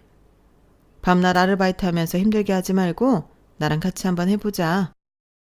에이, 저같이 아무것도 모르는 사람이 어떻게 보험 설계를 해요. 저 자신 없어요. 나도 마찬가지야. 그래도 같이 하면 힘도 좀 나지 않겠어? 나도 혼자 하는 것보다 옆에서 희상 엄마랑 같이 공부하고 하면 좋을 것 같아서 그래. 저 같은 무지랭이가 할 수 있을까요? 자신은 없었지만 이런 기회가 아니면 평생 이렇게 살아야 할 것 같은 생각이 불현듯 들었어요. 여보, 나 보험 설계사 한번 해보면 어떨까? 잘만 하면 억대 연봉이래. 네가? 그것도 글 좀 해석할 줄 알고 이해력이 있어야 하는데 네가 할 수 있어? 그리고 내 마누라가 어디 가서 보험 판다고 하면 내가 얼굴을 어떻게 들고 다녀? 당신도 내가 못할 거라고 생각해? 그래. 그리고 그런 건 아무나 하냐? 지금처럼 그냥 시간별로 아르바이트나 해. 너한텐 그게 딱이야. 애들한테도 집중하고. 언제는 돈 많이 벌어다 주는 마누라가 부럽다며. 내가 그렇게 될 수 있잖아. 아서라. 아무나 하냐? 그리고 보험쟁이들이 거기서 거기지. 됐어. 가장 제 편이 되어주어야 할 남편은 제 편이 아니었어요. 그래서 시작했네요. 나도 할 수 있다는 것을 보여줘야겠다 싶은 마음으로 시작했고, 기동성이 있어야 할 것 같길래 큰맘 먹고 적금을 깨 중고차를 구매했어요. 너 미친 거 아니야? 적금을 깨서 중고차를 사? 아, 나한테 말을 해야 할 거 아니야. 이리저리 영업하러 다니려면 버스 타는 게 한계더라. 그리고 내가 한 푼 두 푼 안 쓰고 모은 돈으로 산 건데 뭘 그렇게 화를 내. 두고 봐. 더 많이 벌어올 테니까. 진짜 한심하다. 멍청해도 성실해서 데리고 살아줬더니 이제는 무모하기까지 해? 뭐? 멍청? 그래. 너처럼 대학도 안 나온 무지랭이가 뭘 할 수 있다고 이렇게 허파에 바람이 드냐? 나중에 울고불고나 하지 말고 정신 차려. 너무 속상했네요. 응원받지 못하니 일하는 내내 눈치가 보였어요. 하지만 큰아이가 이렇게 말해주라고요. 요즘 엄마 보기 너무 좋아. 활력도 있어 보이고. 난 엄마 시간별로 쪼개서 아르바이트 하는 것보다 이렇게 아침에 나가서 일하고 들어오는 게 더 좋아 보여요. 그러니까 열심히 하세요. 아들이 이렇게 말해주니까 너무 고마운데 그래도 엄마가 전처럼 신경 못 써줘서 미안해. 아니야. 이제 우리도 알아서 다 앞가림은 하는데 뭐. 학원도 알아서 갈 수 있고. 그러니까 엄마도 하고 싶은 거 하시면서 사는 게 좋은 것 같아. 아빠는 맨날 골프다 동창회다 안 나가는 데 없이 다 가는데 엄마는 한 번도 일할 때 빼고 나간 적 없잖아. 우리 아들 감동이야. 엄마가 아들들 하나는 기가 막히게 낳았다니까. 내 모습이 당연하게만 느껴질 줄 알았는데 그동안의 제 노고를 아들들이 알아주더라고요. 큰아들이 응원을 하니 조금 더 열심히 하게 되었고 나름 적성을 찾은 것 같았네요. 야, 희성엄마 능력 좋다. 아는 사람도 별로 없다면서 어쩜 이렇게 영업을 잘해? 다 언니 덕분이죠. 소개도 많이 시켜주셨잖아요. 감사해요. 그야 희성엄마가 너무 열심히 하니까. 그리고 사람들한테 들어보면 신뢰가 엄청 간다고들 하더라고. 처음 시작한 보험 영업은 정말 재미도 있었고 돈벌이도 되었어요. 매일 시급제로 받던 일상에서 갑작스럽게 월급으로 큰 돈이 찍히니 실감이 나지 않으면서 정신을 더 바짝 차려야겠다고 생각이 들었네요. 그리고 염치가 없지만 보험을 판매하다 보니 연락이 끊긴 동창들에게도 연락을 하게 되었어요. 어머 현경아, 이게 얼마만이야? 마침 나 보험 들어야 하는데. 아니 왜 네 남편은 너 보험한다는 거 얘기를 안 해? 우리가 그날 동창회에서 보험 얘기 엄청 했거든. 너도 나왔으면 좋았을 텐데. 아, 내가 뭐 애들 챙기고 하다 보니까 나가지 못했어. 그래도 이렇게 연락했는데 기쁘게 받아줘서 고맙다 정말. 너랑 나랑 좀 친했어?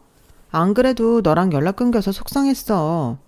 너 결혼식 날 보고 네 남편한테 네 연락처 알려달라고 해도 바쁘다고 딱 잘라 거절하더니만. 아, 그랬어? 미안해. 먹고 사느라 바빠서 연락을 못했지. 그런데 이렇게 보험 핑계로 염치 없이 연락을 했네. 아니야, 진짜 고마워. 그리고 덕분에 좋은 보험 들게 돼서 좋아. 아, 또 너한테 해주고 싶은 얘기도 있었어. 나중에 천천히 자주 만나면서 얘기하자. 오랜만에 연락을 해도 반갑게 받아주던 친구들이었어요. 형편상 자주 보지 못했지만 영업을 한다는 것으로 친구들을 보니 참 좋은 마음도 들었네요. 친구의 친구가 보험을 소개시켜주고 또 그 지인이 보험을 소개시켜 주었어요. 집에서는 인정받지 못해도 밖에서는 참 인정을 받았네요. 그렇게 기분 좋게 한참 일을 하고 저녁이 되어 집에 돌아왔는데 오랜만에 시어머니가 와 계시더라고요. 어머님 오셨어요. 연락하셨으면 일찍 와서 뭐라도 만들어 놨을 텐데요. 너 뭐하고 다니는 거냐? 어? 그 옷 꼬라지하며 머리는 염색? 참나, 이러고도 네가 애들 엄마야? 네 신랑은 뼈 빠지게 나가서 일하는데 너는 그러고 돌아다니고 싶어? 희상이비 말로는 뭐 영업인가 보험 이런 거 한다는데 그런 허황된 꿈을 꿀 때야 네가? 어머님, 저 그래도 열심히 하고 있어요. 수입도 아르바이트 할 때보다 훨 낫고요. 희상이 아빠한테 최대한 기대지 않으려고 저 이렇게 일하는 거예요. 됐어. 다 때려치고 다시 아르바이트 해라. 그래도 여자가 집에 있어야지. 네가 서방보다 늦게 들어오는 게 말이 돼? 너 엄마 말 들었지? 당장 그만둬라.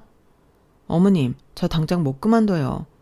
그리고 이제 나도 이렇게 일하면서 살 거야. 아니, 네가 이래서 나한테 뭐가 좋냐고. 어차피 이 집 생활비야 네가 원래 아르바이트해서 냈던 건데 뭐가 달라져? 애들 하고 싶다는 거 하나라도 더 해주고 우리 애들 신발, 가방 이런 건 생각도 안 해? 당신이 집에 돈을 한 푼도 안 쓰니 뭘 알기나 해? 애들한테 돈이 얼마나 들어가는지? 너 지금 내 앞에서 우리 아들 무시하냐? 내 앞에서도 이런데 나 없으면 어쩔 거야? 고졸 공순이 데려다가 결혼시켜줬더니만 이제 와서 큰 소리네? 엄마, 됐어. 그만해요. 나 회사 사정 힘들어져서 월급도 깎였는데 네가 그럼 내 용돈 좀 보태야 되겠네. 그래, 네가 그렇게 잘났으면 우리 아들한테 그동안 빼먹은 돈 채워서 줘라. 사실 결혼하면서 남편에게 정말 생활비 명목으로 받은 건 신혼 1, 2년 뿐이었어요. 그 외 제가 다 아르바이트해서 가정생활을 유지했었기 때문에 어머님의 저런 말들이 어이가 없었네요. 그렇지만 아이들도 있고 큰 소리 나는 게 싫어서 애들 아빠하기에 참았죠. 한바탕 시어머니라는 쓰나미가 휩쓸고 갔고 가정에 대해 다시 한번 생각해보게 되었네요. 그럼에도 하루라도 열심히 안 할 수가 없던 형편이었기에 정말 열심히 살았어요. 돈을 벌게 되니 친정엄마도 모셔서 맛있는 식사 한번 대접해드리고 싶다는 생각이 들었어요. 일하는 중간에 짬을 내 엄마를 모시고 식사를 하는데 엄마가 참 많이 우시더라고요. 고맙다. 너 힘든데 뭘 이런 것까지 사. 엄마는 나 요새 돈도 벌고 괜찮아. 돈 벌면 엄마가 좋아하는 거 맘 편히 사드리고 싶었어. 그동안 내가 너무 무심했지? 엄마 미안해. 앞으로 종종 사드릴게. 그러니까 건강만 하셔. 알겠지? 더 힘든데 뭘. 새벽부터 밤까지 매일 일하는데 내가 너한테 어떻게 이런 걸 얻어먹냐. 엄마라고 뭐 하나 보탬이 되지도 못하는데. 엄마는 그런 말 마세요.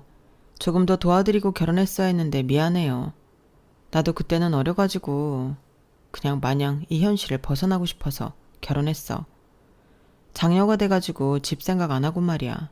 미안해. 너한테 미안하지. 평생을 너 가지고 싶은 거 하나 제대로 못 해줬는데. 엄마와 이런저런 얘기를 하니 참 좋다는 생각이 들었어요. 앞으로 더 잘해드려야겠다 싶은 마음이 들었고 집까지 잘 모셔다 드렸네요. 그리고 그날 저녁 남동생한테 전화가 왔는데 그건 청천벽력 같은 소리였어요. 불행은 예기치 않게 찾아왔고 그날 밤 친정엄마는 심장마비로 돌아가시고 말았다는 소리였어요. 분명 같이 밥도 먹고 앞으로 잘하겠다고 얘기까지 했는데 어떻게 이렇게 될 수 있나 싶은 마음이 들면서 후회가 밀려왔어요. 그 와중에 남편은 야근을 한답시고 연락이 되지 않았고 아들들과 같이 장례식에 들어가자 뒤이어 아들들의 연락을 받고 남편이 왔어요. 오자마자 위로는커녕 바쁘다는 둥 제 형제들에게 본인이 난감하고 말하더라고요. 하필 바쁜 와중에 돌아가실 게 뭐야. 뭐 처남들도 정신없겠지만 내가 그래도 맞사이잖아. 할 건 해야지. 처남들도 나 같은 매형도서 좋은 줄 알아. 누나도 나 만나서 솔직히 팔자 폈지. 평생 공순이만 하다가 그래도 가정주부 시켜줬잖아. 매형, 그래도 엄마 돌아가셔서 누나가 많이 속상해해요.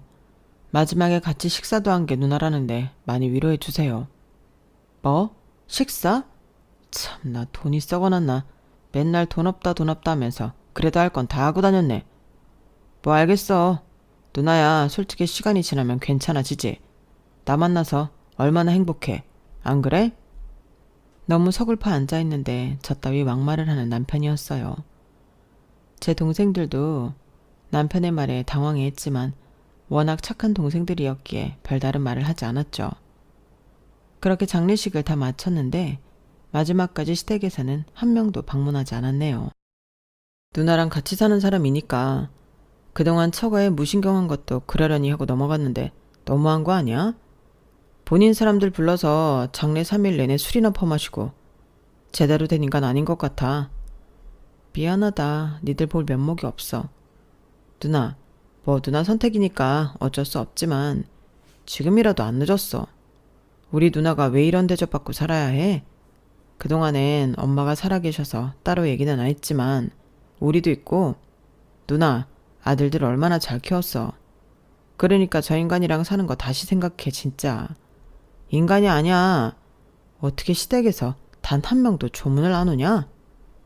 남동생의 말에 얼굴이 화끈거렸고 제 인생에 대해 계속 뒤돌아보게 되었네요. 엄마가 돌아가신 슬픔과 더불어 정말 악착같이 살았다. 이런 박복한 인생 하면서 제 눈에서는 그날 눈물이 쏟아졌어요. 그러다 문득 남편의 인성을 보면서 원래가 그런 집안이니 내가 뭘 기대하나 싶은 마음도 들었어요.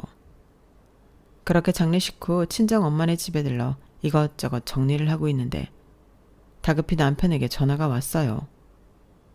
왜? 나 엄마 유품 정리 중이야. 빨리 와. 얘기할 건 해야지. 엄마의 장례식 후 다급한 남편의 전화를 받고 갔더니 남편은 소파에 드러눕더니 한마디 하더라고요. 내가 생각을 해봤는데 솔직히 네가 장녀이기도 하고 내가 맞사위로서 장모님 장례식에서 한 게 많잖아. 너랑 네 동생들 줄줄이 울어서 조문객도 받지도 못하는 와중에 내가 이성을 차리기도 했고 그래서 그런데 너 요즘 벌이도 좀 나아졌다고 하니까 3일장 수고비로 100만 원만 주라. 사실 원래는 200인데 나도 양심이 있잖아. 더 이상 참을 수 없던 저는 그 길로 남편의 짐을 싸서 시댁으로 보내버렸네요. 장모님 장례식에서 술이나 퍼마셨으면서 본인이 대단한 일을 한 것 마냥 돈을 요구하는 게 너무 어이가 없었어요. 설사 대단한 일을 했다고 하더라도 상식적이라면 저렇게 돈을 요구하는 게 정상인가 싶으면서 이젠 못 찾겠다는 생각이 들었죠. 야, 너 제정신이야? 미쳤네 진짜. 감히 내 집에서 나를 쫓아내? 누가 네 집이야. 나랑 아들들 다 같이 나갈 거고 이 집도 곧 전세 만기야. 알지? 나 도저히 너 같은 인간이랑 못 살겠다. 내가 이걸 언제 쓰나 하면 생각만 했는데 이젠 써야겠어. 아니, 너 나 미행하냐? 미행? 내가 그렇게 한가한 사람인 줄 알아? 네가 어떻게 살았길래 하나같이 너랑 친하다고 하는 사람들이 너한테 이런 걸 알려주니? 너도 참 인생 더럽게 살았다. 하긴 너 같은 인간을 누가 친구로 생각해? 어이없는 남편을 향해 전 사진 여러 장을 던졌고 그 사진에는 동창회에서 제외한 예전 약혼녀 동창과 남편의 애정행각 사진들이었어요. 그리고 그 동창 약혼녀와는 아주 오래전부터 다시 만나고 있다는 것 또한 알아냈었죠. 보험을 하고 보니 친한 친구들 몇몇과 연락이 닿았고 그 친구들이 동창을 많이 소개시켜 주었어요. 그리고 하나둘 저에게 제보를 해주는 동창들이었죠. 기훈이가 왜 그렇게 너를 안 데리고 나왔는지 우린 다 알지. 걔 설아랑 다시 만나잖아. 네가 아무것도 모르는 것 같아서 얘기하는 거야. 너는 이렇게 열심히 보험 팔러 다니는데 걔네는 맨날 골프 치고 여행 다니고. 기훈이가 그렇게 돈을 잘 쓴다고 하더라. 너 정신 똑똑히 차려. 우리가 걔네 커플, 아니 불륜 커플이지? 그 커플들 눈꼴시려서 아주 혼났어. 어떻게 조광지철을 두고 바람을 피니? 그런 인간들은 아주 가만두지 말아야 해. 그리고 걔는 별도 없나 봐? 어떻게 설아한테 버림받고 걔를 또 만나? 걔네 헤어진 거 우리가 다 아는데. 너 마음 독하게 먹어. 혹시라도 법정에서 증언을 해야 한다면 우리가 다 해줄 거니까. 고맙다. 친구라고 내가 보험 때문에 연락했는데 이렇게 내 편이 되어줘서. 수십 년 만에 만나도 친구는 친구지. 그리고 네가 학교 다닐 때 얼마나 열심히 살았냐? 우리가 말은 안 해서 그렇지 너 되게 대단하다고 생각했어. 그러니까 너무 미안해하지 마라. 참 박복하게 살았다고 생각이 들었는데 저의 손을 잡으면서 제 편이 되어주겠다고 하는 친구들을 보니 그 시절 꽤 열심히 살았구나 싶었네요. 남도 이렇게 내 편이 되어주는데 살부비고 산 남편은 어찌 저 모양일까 싶으면서 정말 많이 고민했어요. 하지만 참으니 병이 되었고 저는 더 이상은 하지 못하겠다고 판단이 들었죠. 그리고 이혼한 날만 손꼽아 기다렸어요. 그리고 친정엄마가 돌아가시고 난 뒤 남편이 하는 행동을 보고 전 그 즉시 이혼을 행동에 옮기기 시작한 거예요. 남편은 정말 어이없어 했는데 저를 막을 수는 없었네요. 내가 모를 것 같았어? 당신은 나를 고졸, 무지랭이로 생각했나 본데 나 이거 알고 많이 준비했어. 이제 넌 그냥 당하기만 하면 돼. 그동안 내가 너랑 살면서 당했던 거 이젠 네가 그대로 돌려받을 줄 알아. 뭐? 이혼? 너 그런 거 할 용기나 있어? 요즘 돈 좀 버니까 눈에 뵈는 게 없냐? 그리고 설아랑 나는 그냥 서로 안식처가 되어주는 친구 사이일 뿐이야. 걔네가 뭘 오해해서 너한테 그딴 말을 짓거렸는지 모르나 본데 착각하지 마. 이혼도 뭐 좀 되는 사람들이 하는 거니까. 그래, 날 끝까지 바보 취급하지? 너 애들 볼 생각도 마라. 어차피 너한테 애들은 타격도 없을 테지만. 남편은 코웃음을 쳤지만 전 계속해서 이혼 소송을 이어나갔어요. 상간녀 소송과 함께 그동안 받은 돈도 없이 혼자 아이들을 케어한 점을 증거로 많이 들이밀었네요. 변호사는 제가 살아온 세월을 듣고 믿을 수 없다는 말도 하였어요. 남편한테 생활비 한 푼 받지 않고 그럼 혼자 키운 거나 다름없네요. 위자료 꽤 많이 받으실 수 있겠어요. 감사합니다. 꼭 도와주세요. 그렇게 남편에게 소송이 들어가게 되었고 남편은 저와 이혼 소송이 들어가자 그제서야 코가 석자인 걸 깨달았어요. 이혼은 무슨 이혼이야. 너 애들 생각 안 해? 애들을 그렇게 목숨처럼 귀하게 여기더니 한부모 자식 만들 거야? 너 같은 아빠 없는 게 나아. 애들이 그러더라. 아빠랑은 추억이 하나도 없어서 슬프지도 않다고. 네가 그런 인간이야. 평생 가정을 뒤로하고 너 하나만 건사하고 살았지. 이기적인 인간. 그냥 이제 깨끗이 이혼하고 네가 하고 싶은 대로 혼자 살아. 이혼 못한다니까. 왜 못하냐고. 당신이 원하는 게 이거 아니야? 갈 데 없단 말이야. 뭐? 당신 그렇게 사랑하는 전 약혼자한테 가. 잊지 못해서 지금까지 만나는 거잖아. 그리고 그 약혼자랑 결혼했어야 한다고 나 볼 때마다 한탄하는 당신 어머니도 있으니까 거길 가든지 하면 될 거 아니야. 엄마네 집 날렸어. 그리고 나 사기당했다. 그러니까 이혼 못해. 부부가 왜 부부냐? 이럴 때일수록 네가 나 챙겨줘야 하는 거 아니야? 그래도 내가 네 남편인데. 진짜 뻔뻔하다. 그리고 사기라니. 그냥 그렇게만 알고 있어. 나도 지금 가만 안 있을 거니까. 남편이 사기를 당했다고 횡설수설했지만 곧이어 남편이 사기를 당했다고 하는 전말을 들을 수가 있었어요. 이혼 소송? 잘했다 진짜. 걔 전 약혼자고 나발이고 설아이가 그렇게 쫄딱 망했대. 그래서 설아가 기훈이 등쳐먹으려고 접근한 거래. 아주 오랜 시간 공들였다고. 동창들 사이에서 자자해. 기훈이는 그것도 모르고 옛사랑이 생각나서 바람 피우고 지 엄마 집 전세금까지 빼서 갖다 바친 거라더라. 진짜 기가 막히네. 그치? 우리도 소름이야. 잘 됐어. 이참에 확실히 끝내. 걔가 너 배신했잖아.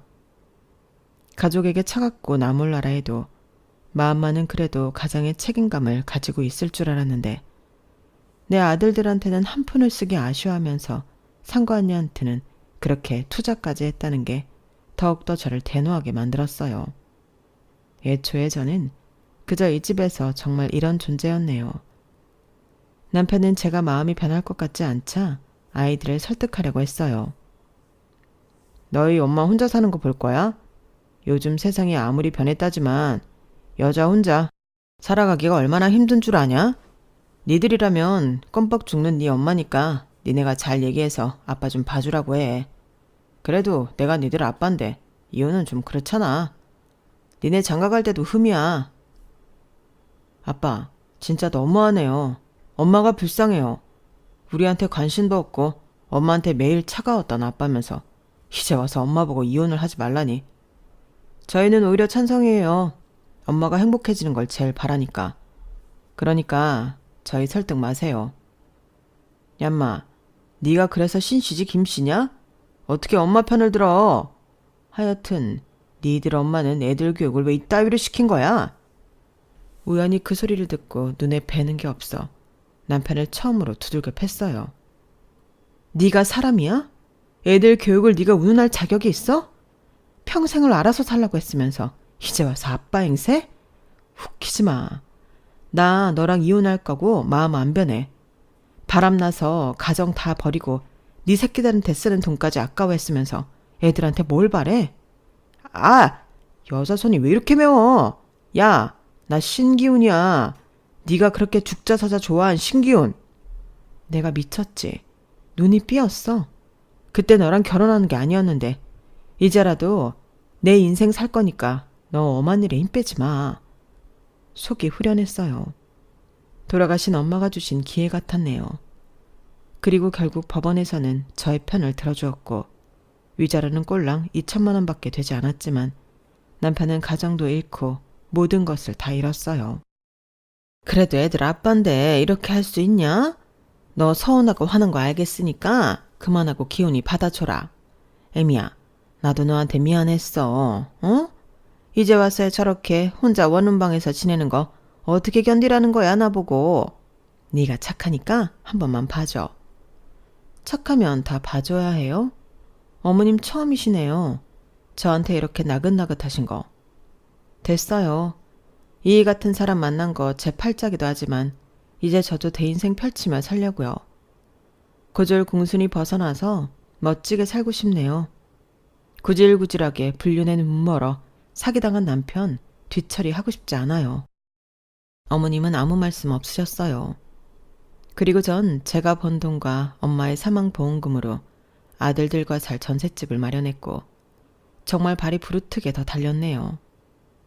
이제는 중고차가 아닌 벤츠를 타고 주말이면 지인들을 만나 커피 한잔하는 여유까지 가지고 살고 있어요. 이 악물면 되더라고요. 남편은 저와 이혼 후 모든 걸 다 잃었기 때문에 상간녀에게도 소송을 걸었지만 본인이 원해서 한 투자, 즉 돈을 돌려받을 수가 없었다고 했어요. 그러자 아이들을 찾아와 빌다시피 하는 구질구질한 모습을 보였네요. 아빠가 잘못했다. 니들 엄마랑은 이렇게 됐어도 내가 그래도 니네 아빠인데 이렇게 아빠 내칠 거야? 그냥 엄마한테 잘 얘기해서 아빠 좀 봐주라고 해. 아빠가 이제 니들한테 잘할게. 한참 필요할 때는 무신경하더니 이제 와서 다 큰 우리한테 잘한다고요? 됐어요. 저희는 할머니도 그리고 아빠도 보기 싫으니까 연락 마세요. 엄마 이제서야 행복 찾아가는데 엄마 귀찮게 하면 그땐 저희가 가만 안 있을 거예요. 남편은 그렇게 젊은 시절 저희가 내팽겨 쳤던 벌을 받았네요. 진짜 속이 다 시원하다.